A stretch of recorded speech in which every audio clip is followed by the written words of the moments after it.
பாகிஸ்தான்கார இந்தியாவுக்குள்ள தாக்குதல் நடத்தினா உன்னை என்ன பண்ணுவோம்? நம்முடைய வெளியுறவுத்துறை அமைச்சர் அமெரிக்காவுக்கு அனுப்புவோம். வெளியுறவுத்துறை அமைச்சர் 16 மணி நேரம் பிளைட்டை பிடிச்சு அமெரிக்கா போவார். அமெரிக்கால போய் சொல்லுவோம், மிஸ் என் மேல தாக்குதல் நடத்திட்டான் மிஸ், கொஞ்சம் என்னன்னு கூப்பிட்டு கேளு மிஸ் அப்படின்னு. வேலை இல்லாத அமெரிக்காக்காரன் இந்தியா பாகிஸ்தான் பிரச்சனையில பூர்வதற்கு சரியான நேரம்னு 2 பேர்த்தையும் கூப்பிட்டு பஞ்சாயத்து பண்ணுவான். இந்த பஞ்சாயத்து 3 மாதம் முடிவதற்குள்ள அடுத்த தாக்குதல் இந்தியாவில் நடந்திருக்கும்.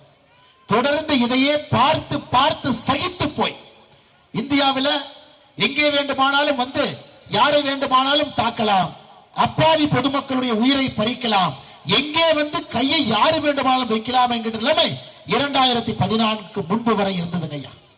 அதை மோடி அவர்கள் சொன்னார், நான் இயேசு கிறிஸ்து அல்ல, ஒரு கன்னத்திலே அறைந்தால் 2 கன்னத்திலே அறைவேன் என்று சொல்லி முதலாக 1947 பிறகு line of actual control LAC அதை தாண்டி நம்முடைய போர் விமானங்கள் உள்ளே சென்று தாக்குதல் நடத்தி விட்டு வந்துச்சு. இன்னைக்கெல்லாம் பேசுறாங்க ஐயா, வடக்கு தெற்குன்னு பேசுறாங்க இல்லைங்க ஐயா. திராவிட முன்னேற்ற கழகம் வடக்கு வேறு தெற்கு வேறு, நாங்கள் வேறு, ராஜஸ்தான் வேறுன்னு பேசுறாங்க. அன்னைக்கு தாக்குதல் நடத்திய பொழுது இந்தியாவிலிருந்து விமானப்படையிலிருந்து MiG-21 பைசன் அந்த விமானத்தினுடைய ஓட்டுநராக இருந்த பைலட் பிடிபட்டவர் யாருங்க ஐயா? தமிழ்நாடு சென்னையை சார்ந்தவர் ஒரே ஒரு மனிதன் அபிநந்தன் அவர்களை பிடித்து பாகிஸ்தான்கார வச்சிருக்கும் பொழுது இப்ப எல்லாம் பேப்பர்ல படிக்கிறேங்க ஐயா. மோடி ஐயா 2 நாடுகளுக்கு தூது விட்டார். சவுதி அரேபியாவுக்கும் அரபு எமிரேட்ஸ்க்கும் தூது விட்டார். 24 மணி நேரத்தில் அபிநந்தன் ஒரு கீறல் இல்லாமல் வரவில்லை என்றால் எந்த நிலைமைக்கும் இந்தியா செல்லும் என்று சொன்னார். ஐயா, ஒரு மனிதனுக்காக, ஒரு தமிழனுக்காக,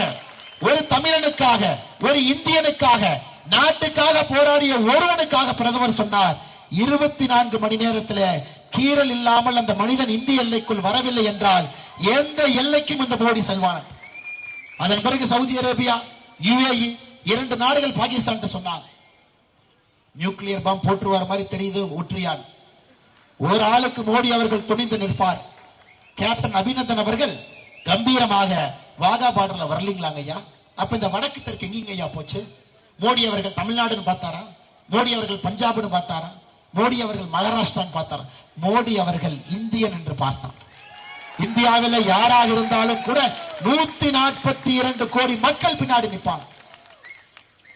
இந்த மாதிரி வலிமையான தலைவர் தாங்க ஐயா தேவைப்படுறான்.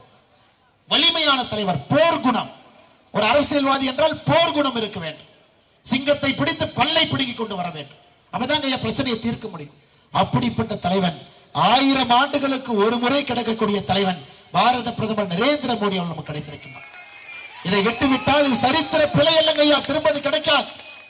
திரும்ப இது போன்ற ஒரு வளர்ச்சி, இது போன்ற ஒரு ஆரவாரம், இது போன்ற ஒரு எதிர்பார்ப்பு உலக நாடுகள் எல்லாம் திரும்பி இந்தியாவை பார்த்து கொண்டிருக்கிறது. ஓ, இந்தியா வளர்ந்துட்டாங்க. செய்திகளை உடனுக்குடனும் துல்லியமாகவும் தெரிந்து கொள்ள சப்ஸ்கிரைப் பண்ணுங்க.